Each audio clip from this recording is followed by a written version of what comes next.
You know that thrilling feeling of being on a roller coaster? The steep ascents, the crazy turns, the twists, that can all be modeled using calculus. And in this project, that's exactly what we explore. How everything from the steepness of an incline to the speed of a coaster can be modeled using calculus concepts to help us better understand the design and functionality of roller coasters. So, let's get into it. Alright guys, so one of the most important aspects of roller coaster design is ensuring that the roller coaster is built for safety. Now, how do we make sure that the ride is safe? Well, for starters, we want to make sure that the roller coasters don't collide. And how do we do that? Well, to understand that, we first have to understand the concept of vectors. Now, what is a vector? Well, in short, a vector is anything with magnitude and direction. But in the case of a roller coaster, we're going to define it in its component form, which is r of t equals x comma y comma f of xy, which in this case is z. Now that we know what a vector is, right? Like, how does that relate to anything to prevent roller coasters from colliding? Well, to ensure that a roller coaster doesn't collide, they can't intersect, which means that the roller coasters have to be parallel. Now, to ensure that roller coasters are parallel, the vectors have to be parallel. And so vectors are only parallel when the scalar multiples of the vectors are, when the vectors are scalar multiples of each other. And the cross product of the two vectors result in a unit vector of 0, 0, 0. Now, what is the cross product? Well, assuming that vector 1 is a1, b1, or a1, a2, a3, and vector 2 is b1, b2, b3, then we have this formula of the cross product. a2, b3 minus a3, b2, a3, b1 minus a1, b3, a1, b2 minus a2, b1. Now, let's apply this to a real-life example involving a roller coaster. Alright, so let's take a look at an example. So we're given two direction vectors for two different roller coasters, vector A and vector B. Now, to see if they're parallel, we have to look at either if they're scalar multiples or if their cross products are equal to 0. Let's see if they're scalar multiples. Okay, so eyeballing this, they're definitely not scalar multiples, so looks like we're gonna have to use a cross product. So using the formula that I mentioned earlier for the cross product, we can plug in the vector values into the equation. And given that we have a cross b equals 1/2 times -1 minus -2 times 4, comma -2 times 2, minus 3 times -1, comma 3 times 4 minus 1/2 times 2. And, you know, simplifying that, the cross product between the two direction vectors of the two different roller coasters is 15 over 2, comma 0, comma 11, which does not equal 0, comma 0.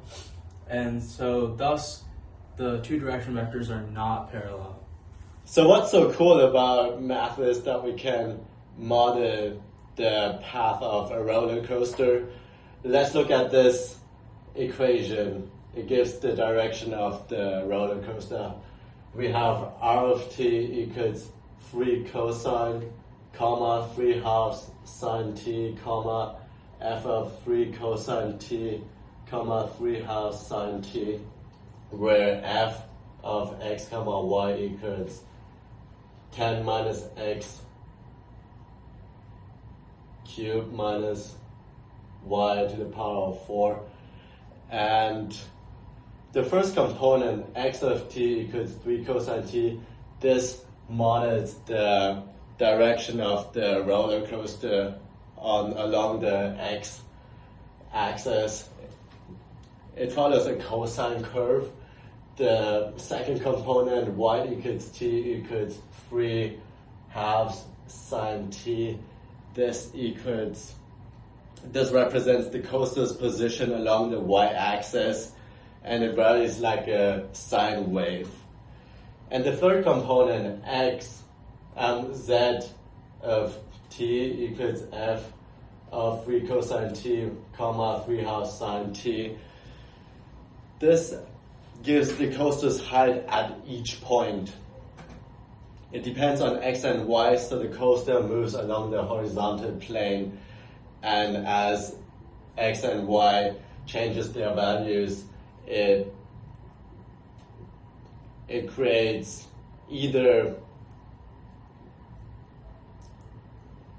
a roller coaster that goes up or it goes down. You know that feeling when you're on a roller coaster and you have that really steep ascent followed by that thrilling downfall? You know, calculus can also model that, because when you want to look at the maximum and minimum points of a roller coaster, you can see that through this model right here. So right here we have a graph modeling height, h, for a given time of a specific roller coaster. And what you're going to notice is that the height goes through steep increases and then drastic decreases, just as you experience on a real roller coaster. Now, if you want to find these relative maximum and minimum points within the coaster itself, you can do that using calculus. So first off, you're going to need to find the critical point. And the critical point is any time where the derivative, so h prime of t, is equal to 0, which is when the coaster switches from increasing to decreasing. Now, as you'll notice, there are 3 critical points that we can see on this graph. But just from critical points alone, especially when given an equation, we're unable to fully determine whether or not it's a relative minimum or a maximum without looking at the second derivative. That introduces the second derivative test. So if at the critical point, the second derivative of h double prime of t is negative, then you're going to have a relative maximum. In the roller coaster, it's going to be at its peak. But alternatively, if h double prime of t is positive, you're at a relative minimum, so you're at a drop within the roller coaster. Now, let's see how this plays out in a real-world example given a specific equation. As previously discussed, if we want to find relative maximum and minimum points, we need to look at the second derivative test. Now, this function above models the height of a roller coaster at any given point. And if we want to find these first critical points, we need to look at the partial derivatives in both the x and y directions and find the points where both partial derivatives are equal to 0. Solving that out with this equation, you're going to see that at point 3, 4, both the partial derivatives in the x and y directions are equal to 0, which means that we have a critical point. But what we now need to do is look at the second derivative to see whether it's a relative maximum or minimum. And to do that, we're first going to look at the second derivative in the x direction. So partial derivative of x with respect to x. And we're going to see that it comes out to be -2, which is less than 0, which hints that this could be a maximum. But we now need to look in the y direction. In the second derivative in the y direction, you're going to see that that comes out to be -1, which is also less than 0. So when both these second partial derivatives come out to be a negative value, you might immediately want to say that it's a relative maximum. But wait, there's one more thing we need to consider. When doing this arithmetic, we need to look at the discriminant, which is given by the second derivative in the x direction times the second derivative in the y direction minus the derivative of the partial of x with respect to y squared. Now, there's 3 different options with this discriminant. If the discriminant is greater than 0, then we go through the second derivative test as normal, and if both these second derivative values are either negative or positive, you can justify a relative maximum or minimum. However, if the discriminant is equal to 0, then you're going to have a saddle point, and the test is going to be inconclusive. And moreover, if the discriminant is less than 0, the test is also inconclusive, and you will not be able to prove a relative maximum or minimum through this set of steps. So within this problem itself, let's take a quick look and see what the discriminant comes out to. So when we find the second partial derivative of x with respect to y, we find that it comes out to be 0. So when we plug that back into our discriminant equation, we're going to see that the discriminant equals 2. And since 2 is greater than 0, our test works. And considering that the second partial derivatives in both the x and y directions are negative, we're able to justify this function as a relative maximum at the critical point 3, 4. Okay. So today I'll be explaining the concept of a gradient vector. So essentially we know what vectors are. It would just be a vector would be, for example, x comma y. And we know that in 2D the gradient measures the steepness of a curve, but in 3D, in multivariable calculus, we have surfaces. So how do you find the gradient of an x comma y vector, which is a surface? So a gradient vector is essentially represented as nabla f of xy, which would be the partial of f with regards to x and the partial of f with regards to y. And that would essentially give you the gradient vector. And then just to touch upon an old concept, we have the magnitude of a vector, like of f of xy, it would just be x squared plus y squared, whole bracket, whole root, because we studied this before in Calculus 1 as well. So just to explain how this would be applied in real life. So imagine you're building a roller coaster and you need to know whether it's safe, whether it's not, like you need to find the right point of where it's not too steep, and you also need to find whether the steepness is safe enough for the roller coaster to function, as in the drop can't be too big, and you need to find the right point where to move the roller coaster. So let's say this is the function that we have, the vector function for a roller coaster. It would be z, which is basically the height of the roller coaster, would be represented by f of xy, which would be 200 minus 3x squared, where x is the horizontal distance, and y squared, where y is the vertical distance. So in this case, to figure out whether the roller coaster would be safe enough, we would have to find the gradient. So the gradient vector, as explained above, you use this formula. So the partial of f with regards to x, essentially you carry the 2 over and you get negative 6x, and this is a constant, and you take y as a constant as well, so that cancels out. And the same thing here, x and 200 are constants, you get the 2 over, it's minus 2y. So supposing I said, like this group wants to build, Mario wants to build a roller coaster at 4, 5. So then you would substitute 4, 5 into this. You'd have minus 6 into 4, which is minus 24, and minus 2 into 5, which is minus 10. So we would say you would want to build a roller coaster at this point, minus 24 and minus 10. But now the problem is you need to find whether this roller coaster is safe enough at this point.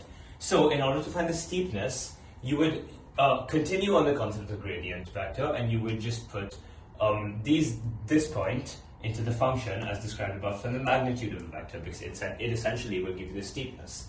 So when you put that in, you'd have minus 24 whole square plus minus 10 whole square, that's square root of 676, which comes to 24. So now in this case, you would look at it and you would be like, yes, okay, it is possible to have a roller coaster at this point, at 4, 5, under this function. But then you'd have to, in real world applications, you have to consider whether the gradient of 24 is too steep to have a roller coaster in that position. And usually you would come to the conclusion that yes, it's too unsafe.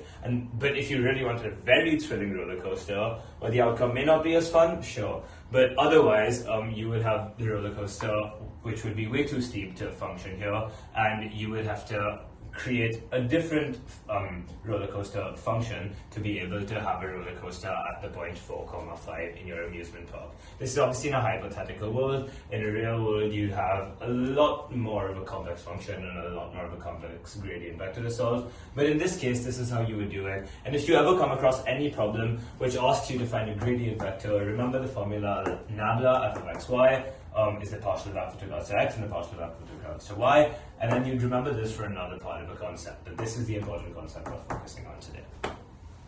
The last thing that we need to look at in terms of roller coasters is how we can find the speed at a given time t. As you can see here, the function r of t models the position of a roller coaster at any given time t. And if we look at the equation to find the speed, it's the magnitude of the derivative of the position function. And if you recall, when we're taking the magnitude, you need to take the square root of each component squared. So what does that mean in terms of our problem? We're going to need to find the derivative of each component of the position function. So looking at the x component, the derivative of x is simply going to be dx dt, because we're assuming that x can be any function or any value set. So we're going to call that dx dt, and then we're going to put that squared, following the formula. And we're going to do the same thing in the y direction, because we're going to say that y, the derivative of y, is simply dy dt. And then, again, we're going to need to square it. But when it comes to the z direction, this is where it gets a little bit more interesting, because z is a function of x and y. So in order to find the derivative in the z direction, we're actually going to need to follow this formula, which is the partial derivative of x times dx dt plus the partial derivative of y times dy dt. And then once you find this value for the derivative of z, you're going to plug it in to this place in the equation, and we're going to square it. So you're going to, in the end, have speed equals the square root of dx dt squared plus dy dt squared plus dz dt squared. And that's going to show you how to find the speed of any roller coaster at any time.